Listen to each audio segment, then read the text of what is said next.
For today's video nga pala mga idol ay magluluto tayo ng bangus na aking paborito at ang dadagdag natin ay smoked meat.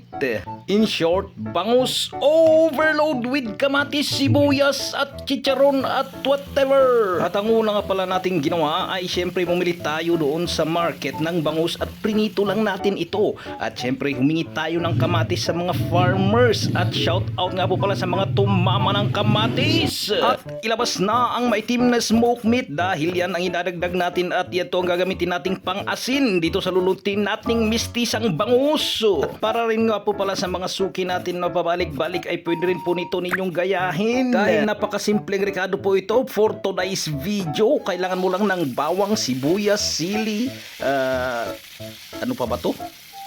Kamatis at basta importante meron kang bangus lang at smoked meat. Shout out nga din po pala sa nagbigay sa akin nagbayabas at kung sinong may puno ka doon na aming kinuha, pasensya na po dahil nagutom kami nagbayabas ngayon. At oo nga pala 1 minute pakiulit, ayan po dinagdag ko po pala yung lamang loob din ng bangus na ito kahit naiisa pero napakasarap kasi nito sa akin lalo na kung meron yung papaitan niya at kinikos-mikos ko na nga. At pagkatapos nga ng 33 lang 5-4 na segundo ito na nga at tinadtad na natin yung smoked meat at linagay na natin, inihalo na natin dito sa pagkain natin. Kasi agburburo kan chumaniplok pa yan. Iso ngayon kiwar tayo yung tamdo tikas takat aglaw-klaw nag-imas na at syempre hindi mawawala yan. At ang video pala na ito ay andog sa atin ng Maki Special Product at Encantada Paris Overload. Tama kayong sinabi ko, sige ulitin ko na lang. Ang video pala na ito ay hatid sa inyo ng Encantada Paris Overload at syempre ang Maki Special Product. At yan nga, linagyan natin ng konting sukal nang sa ganun naman ay manamis ng kahit kunting-kunti lamang. Hindi ko nga alam kung ano ang pangalan ng lutong ito, basta importante may 2 itlog na ihalo with kamatis, with sibuyas at marami pang iba, kaya nga overload.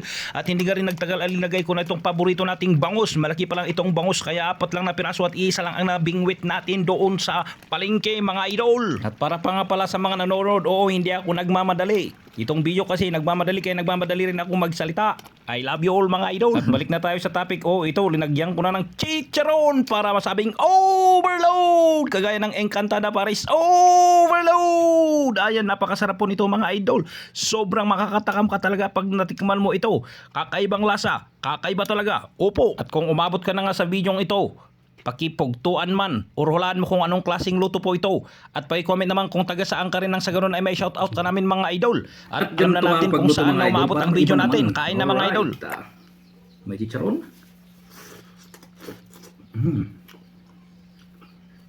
at ang aking paboritong ulo ng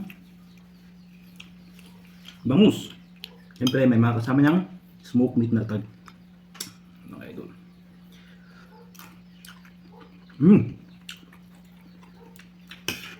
Yung aroma niya at saka yung lasa niya, napakasarap combination. Ayan. At pwede niyo rin itong gawin sa inyong bahay. Kain na.